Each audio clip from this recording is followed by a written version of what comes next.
Hey there folks, welcome back to the channel. So it is the year-end review time period where I do the sequence of videos that usually end up at the end of the channel at the end of the year. So we're going to start off with number one this time around. I don't remember what order I did it last time around, but this time around we're going to start off with the goals video first, and then I'm going to do my favorite pickups of the year, and then we'll finish off with the last one that's just going to be my year in review, which will have a couple of highlights in there. I don't think I'm going to make it too highlight heavy. I don't want to just make it into a strictly a clip show, but I am going to talk a little bit about where the channel's been in the last year, and then kind of maybe some of my plans for the future, and then I'll definitely show some clips and we'll have some fun with that. That being said, let's get into the goals video. This is probably the simplest of the three, just because I quickly outline, go through last year's goals and see where we went there, and then I'll talk about the new ones, and then mostly I can cover it with B-roll and some pictures, and we're good to go. So I got last year's one right here. So quickly I'm going to scan through it, and the first one was the Jamie Benn Rookie Year Collection, and that was getting the 67 cards. The entire checklist is 101 cards, and I knew things were going to slow down a lot because the reality was that the ones that remain are a little bit expensive, and then it becomes a matter of, is it worth it to pay that extra for, while I enjoy collecting Jamie Benn cards, his performance on the ice hasn't really gone in line with the prices. They haven't gone down quite as much. At the expo, I explained that I was able to pick up some really nice cards for him at a much more reasonable price that is more in line with probably his current market where it should be. But the rookie year still holds a premium, and it's one of those things where it became a little bit more difficult. So I did get the 64 cards, so I fell a little bit short of that. That one is actually going to get dropped off in this year's goals, and I'll explain more about that in a minute. Second thing I wanted to get done this past year, that was part of my 2021 goals, was to get in the 2018 Topps Chrome UFC autograph set. My goal was to get to 28 of the 33 cards. So I was approaching the end of it, and I wanted to get to 28. I got there. So check mark on that one. I actually got the 30 cards, and unofficially, and I'll talk about it when I talk about the 2022, unofficially there may be a little bit more coming, but I'll talk about that in a second. The third one was 1960 Parker, so we're getting into vintage here a little bit. 1960 Parker, so I wanted to get to 45 of 61 cards, and as of yesterday, I have actually completed this set. So officially it is done. By the time you're seeing this, the pickup video will already happen, and I did a showcase for the set as well. So that set is complete. All 61 cards are in my possession in hand, and they're part of either the binder or they're graded and they're in the graded box. So that was another check mark for that this past year. 1954 Bowman Baseball. The intention was the same thing, to complete the set. I have 17 to go. I have a few more that are coming in as well, so I'm going to slowly knock that down. That one will be a carryover to next year. And then the other one, there's a new set that I had started last year, or this year I should say, and that is 1963 Fleer Baseball. Now what ended up happening is I decided early on that I wanted to kind of pursue it as kind of a set registry set. So I decided to do it with PSA graded cards, which means it's been a little bit slower. So my goal was to get the 34. I'm nowhere near that. I'll cover it in the carryover for this next year, and I'll kind of refine my goals accordingly.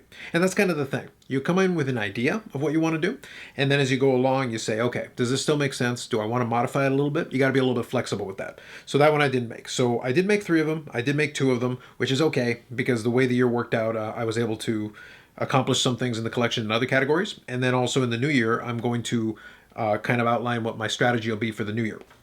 So for the Mike Modano card collection, so that's his own category here. For the first 5 years, 1990-91 to 94-95, I wanted to get to 190 total cards. There are 202 in that checklist, and I've got it broken down in a spreadsheet in those different categories. So I went to get 190. So I fell just short of that. I got to 188. Now, as it turns out, when you're getting to those last couple, they're a little bit more obscure, so it's not surprising to me. In the carryover to this year, I'll kind of go into a little bit more of that, but it is going to get a little trickier as we go along, especially when we're winding down to the last couple. Same way, the next 5 years, 95-96 to 99-2000, so that's the first decade of his career. I wanted to get the want list under 100 cards. That was my goal. I had to go and do a little bit audit because I noticed that the number seemed a little bit off when I was calculating it to come back here. But I did quickly double check everything, made sure, double counted just to make sure everything was right. And I technically missed this one. I have exactly 100 cards left on that want list. So it was very funny that I didn't realize that if I had realized that I was down to the wire, I probably would have made a scramble to pick up one. Most of the cards that are there are actually very difficult to come by. They don't come up too often. Technically, I suppose, given that I'm recording this kind of in the middle of the month, I could just go and pick up a card, and I have one on ComC that I can probably get. The price has been a little bit off, so I may grab it. So consider this one unofficially completed, because I can probably grab that one and call it good.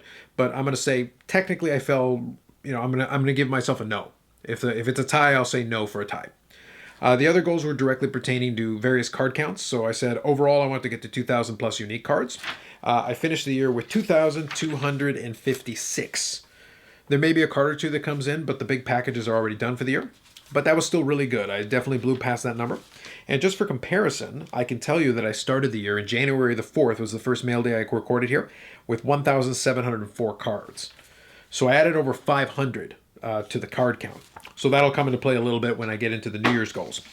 Next one here was specifically memorabilia cards. I wanted to get the 350 plus, blew that out of the water. Went easily past 500 memorabilia cards. So no problem there. And certified autographs, I think I have about 215.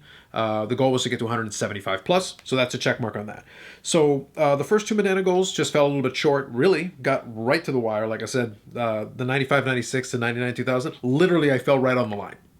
You know, over under, I one more and we're technically there. Overall, no problem. Memorabilia cards, certified autos. Those card count ones are usually not too challenging. So that's not too bad. And I do keep them a little bit conservative, intentionally for that reason. Now, let's get into the 2022 collecting goals. So real quick, when I do these goals, part of the way that I create them is that there's usually a combination of ones that are a little bit easier and ones that are a little bit more stretch. That means I understand that I may not get to all of them. And I also understand that sometimes something will happen that will prevent me from being able to actually do it. And if that's the case, that's okay. That's the reason why when I went over the list, some of them made more sense than others. But then also when we get to the year end, that means I got to figure out, okay, is it just that something got in my way and then I want to, carry it over and bring it back? Or is it a situation where, you know what, maybe this doesn't work for me. Maybe I need to change my strategy, change my plan a little bit and figure out something else. And that's usually how I judge where I'm going to go with it going forward. So now we're going to get into 2022. So this is the plan. First one I've listed on here is 2018 Topps Chrome, the UFC autograph set that I mentioned earlier. I said unofficially, I did pick up another card. I actually bought it earlier today. It's not in hand, so I'm not counting it. So I was at 30 of the 33 cards that I had in hand, and I've ordered one. The last three that were left were George St. Pierre, Sean O'Malley, and Mark Hunt of all people. So those are the last three to finish that set. I have purchased the George St. Pierre, so hopefully that one will be in. If it gets in before the end of the year, well, then great. Unofficially 31, two left. That still leaves the Sean O'Malley and the Mark Hunt. The Sean O'Malley is available, it's just very expensive. The Mark Hunt, for whatever reason, though, has proven to be, I just don't seem to come across them. I don't know what the situation is with the Mark Hunt. I've got to do some more research and figure out what's up with that one. Maybe they didn't issue it, but I feel like they did. I feel like I've seen one. It's just for whatever reason I never ended up picking it up. I guess I should have, given how hard it's been to come across another one recently or since.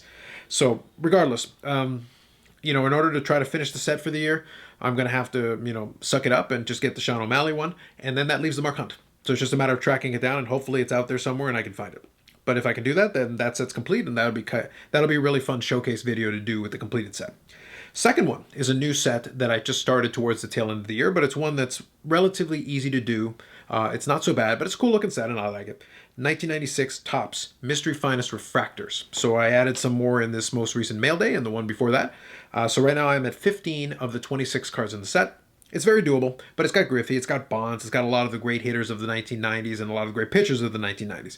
So stuff like that is kind of fun little projects that I like to take on. So I definitely want to get that one done. Should be more than doable. The other big project that I started that's a big project, I consider it, would be 1996, the Topps Finest Gold Refractor set. Just the Gold Refractor specifically, not the whole set. So that one has 47 cards on the checklist, and currently I have 17 of them in hand, with a big one on the way, which probably won't get here until the new year. So we could say unofficially 18, but let's say 17. So my goal is not to finish that set in the year, although I would love to, because there's still some big ones left on that list, and they're not cheap. So my goal really is to go for about a card a month, give or take, to slowly chip away and add at that set. If I manage that, that means by the end of the year I would be at 30 of the 47 cards, with the intention of finishing in 2023. So we'll kind of see how that goes. Obviously, if I come across a great deal and I pick up a couple, we can certainly go past that. The next one here, we're now going to get into the vintage category. And what I want to do for this one is I want to start a new set, because I finished the 1960 Parkhurst set. So we're going to put a new vintage hockey set to replace it. Originally, my idea was to go with the 54 Parkhurst set, because I actually have a lot of cards in that one, maybe about 30 or 40. I have to double check my checklist.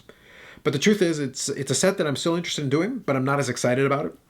So that's why I said you got to be willing to pivot a little bit. You got to know when to go after it and when to change your mind a little bit. So instead, what I'm going to do is I'm going to tackle a set I don't intend to finish in the year. But in the same vein, I would love to add a card or two every single month on average. So I want to slowly pace myself this year. That's one of the big intentional things that I want to do for this year. I don't want to kill myself in 1 month and blow the budget for the entire year. So I want to slowly pace myself. If I do that, That means I would have 25 of the 60 cards in the 54-55 Topps Hockey set. So that's the one I'm talking about. 54-55 Topps Hockey, and that has the iconic Gordie Howe card, which I'll show somewhere on the screen. And I actually have a copy of that one. That's the only card I have for the set so far, number one, the card I have for it. And then I'm going to try to add 24 more, about 2 per month on average, and then get to 25 by the end of the year. So we'll be almost 50% by the time we're done the year. If I can get a little past that, that's even better, but I'm not going to push myself too hard. The next one is 1954 Bowman Baseball. I have 17 cards left to finish that set. The goal is to finish the set. That was the goal last year. It's the goal again this year. We want to get to the end of that set. I think that should be doable. And I should have a couple more coming in, hopefully in the beginning of the new year, and then we'll chip away at that through the year. The next one was the 63 Fleer baseball set that I mentioned earlier. Since I'm doing that one in graded format, I expect the progress to be a lot slower, as opposed to just looking for ungraded cards. But the intention is to do the same thing. So right now I've got 6 out of the 67, and then the plan is to add about 2 a month. So again, modest, just grab a card or 2 every month. And if I manage that, that would put me at 30 of 67. Again, just shy of 50%. And then we can carry those over to 2023. Like I said, I'm not trying to kill myself on some of these vintage projects. So we'll take our time with that. Last section then, that leads us to the Mike Modano goals for the collection. It's going to be a little bit simpler this time around because a lot of the categories don't really fit quite as much. I'm still going to target for the 90-91, 94-95. I want to get to 192 cards. So I'm only aspiring to get 4 more cards, which seems kind of silly, but realistically, I'm down to needing about 14. So we're kind of down to more obscure stuff that really doesn't seem to come up too much. I will be really aggressive in looking for it. Obviously, if I can finish that checklist, that would be awesome. But some of these just are kind of obscure. Same thing with 95, 96 to 99, 2000. For this one, I was at 100 cards exactly, and certainly I can chip away still a little bit at it. There's still some available ones, but some of them just don't seem to come up much. I scanned that checklist, and I don't see too many easy ones left. So the goal is to get it under 85. So I'm shooting for about 15 cards in the year. So we'll see what we can manage with that. Hopefully we can blow past that. I would love it. But I'm being realistic. Now that we're down to the nitty-gritty as we get lower and lower in terms of cards in that checklist, they don't get easier. A lot of the easy ones have already been acquired, so now we get to the tougher stuff. As far as overall, my goal is to get to 2,600 unique. I mentioned that I added about 500 this past year. I don't want to be quite that aggressive. I'm okay with being scaling it back just a little bit. There's plenty of stuff, though, towards the tail end of Modano's playing career that is still available. It's still relatively inexpensive, so I can certainly add a lot of that. And then also, post-playing days, they're making new stuff all the time, so I don't think that'll be too much of a challenge, but I also don't want to force it more than it needs to be. If I can blow past that, that's fine. And then certified autographs, I'd like to get to 250 unique certified autographs to bolster that section of the collection, just because that's fun to do. So that's it. More than anything, like I said, this video is just going over the goals of last year, just seeing and kind of reevaluating where we got as far as that's concerned, seeing what we can do as far as going forward into the future, and then coming up with the 2022 goals and figuring out exactly which direction I wanted to take. So I started some new sets. I'm making the goal to try to finish some other sets that I was already working on, and I've kept my PC player collection stuff modest. One thing you might have noticed is that I didn't have anything related to Juan Soto, and I didn't have anything related to Jamie Benn this year. No carryover from last time. And the reason for that is I'm trying to figure out now, I want to evaluate what I want to do with that Jamie Benn rookie year collection, because that may be something, if the premium is still in effect, I may be inclined to potentially let some or all of those cards go and continue the rest of the Jamie Benn collection just as kind of as I see something interesting basis, just to be a little bit more fun. It is a secondary player PC for me. So honestly, if I can put some funds back into the card funds for that, I'm completely okay with that, because I don't think I'm going to make too much more progress without just throwing more money in that I really would rather be using on one of these other projects. So that's one thing I'm kind of kicking around. And the second reason is with the Juan Soto collection is that I don't really have a particular rhyme or reason or agenda on what I want to do with it. My goal is slowly to consolidate into nicer and nicer ones. I would like to have a nice a collection of Juan Soto cards that are just quality that I like, and the goal isn't to just have a large quantity. So it's more of a quality over quantity kind of thing. So that doesn't lend itself to a specific goal. I do have some cards I'm keeping an eye out for, but I'm still open to a variety of different directions it can go. So that's kind of the whole adjustment on the fly. Every single year that goes by, I finish some stuff, I start new things, but then it also tells me, okay, where are your interests lying now? What direction do you want to go in now? And right now, a lot of my goals for collection-wise are to simplify, to consolidate, to have a more defined direction. and to work on some of the sets and projects that I've wanted to for some time, and now is a great opportunity with a little bit more of a narrow focus. So I think that list is reasonable, and it's not asking for too much, while still leaving me some room to, if I find something interesting, to pursue in that direction. Hopefully you enjoyed, or at least got something out of it. Now even if the items themselves didn't interest you too much, hopefully you got something out of the process, because hopefully I explained it well enough to be able to see the reason why I do this, the goals in the first place, and the reason why I kind of use it to evaluate and figure out what I want to do with myself going forward. That's the reason why I do this stuff. And it's also to document it so I can hold myself accountable and look at it next year and see exactly where we got. So that's it for this time around. Like if you like the video, subscribe to the channel if you haven't already. I would appreciate it. Otherwise, more videos coming up on the channel and live streams on Friday evenings at 9 p.m. Eastern. Thanks very much. We'll catch you in the next one.